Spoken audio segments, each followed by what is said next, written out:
Hi friends, ఈరోజు మన ఛానల్లో tasty healthy and different sweet must try ఎలా చేయాలో తెలుసుకుందాం ఫ్రెండ్స్. ముందుగా కావాల్సిన ఇంగ్రీడియంట్స్: రాగి పిండి, బెల్లం, వేరుశనగ గుళ్ళు, నువ్వుపప్పు, వేపిన శనగపప్పు, నెయ్యి, బాదం పప్పు, జీడిపప్పు, చాక్లెట్ పౌడర్.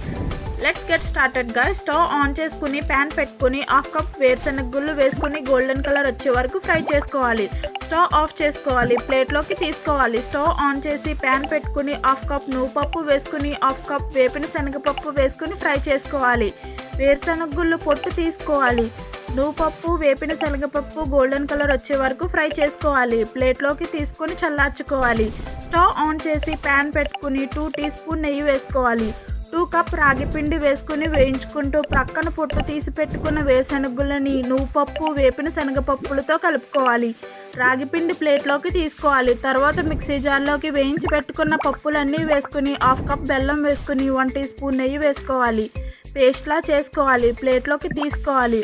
స్టవ్ ఆన్ చేసి నెయ్యి మరగపెట్టుకోవాలి. మిక్సీ జార్లోకి రాగి పిండి వేసుకోవాలి. 1/2 కప్ బెల్లం వేసుకొని 1 టీ స్పూన్ చాక్లెట్ పౌడర్ వేసుకుని నెయ్యి వేసుకుని పేస్ట్లా చేసుకోవాలి. ప్లేట్లోకి తీసుకోవాలి. ఒక కవర్కి నెయ్యి రాసుకోవాలి. ఈ పప్పుల మిశ్రమాన్ని కవర్ మీద పెట్టి పొడవుగా స్ప్రెడ్ చేసుకుని పక్కన రాగిపిండి మిశ్రమాన్ని తీసుకుని రౌండ్గా చేసి ప్లేట్ మీద స్ప్రెడ్ చేసుకోవాలి. ముందుగా పప్పుల మిశ్రమం మీద ఈ ప్లేట్ మీద చేసుకుని మిశ్రమాన్ని పెట్టుకోవాలి. జీడిపప్పు, బాదం పప్పు వేసుకుని రోల్ చుట్టుకోవాలి. ప్లేట్ మీద పెట్టి 1 అవర్ ఫ్రిడ్జ్లో పెట్టుకోవాలి. తర్వాత తీసుకుని రౌండ్గా చేసి పీసెస్గా కట్ చేసుకోవాలి. తర్వాత సర్వింగ్ ప్లేట్లోకి తీసుకోవాలి.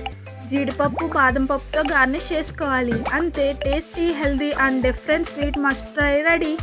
ఇలాంటి మరిన్ని రెసిపీస్ కోసం మా ప్రసాద్ సాయి తెలుగు ఛానల్ని తప్పకుండా లైక్ చేయండి, షేర్ చేయండి, సబ్స్క్రైబ్ చేయండి.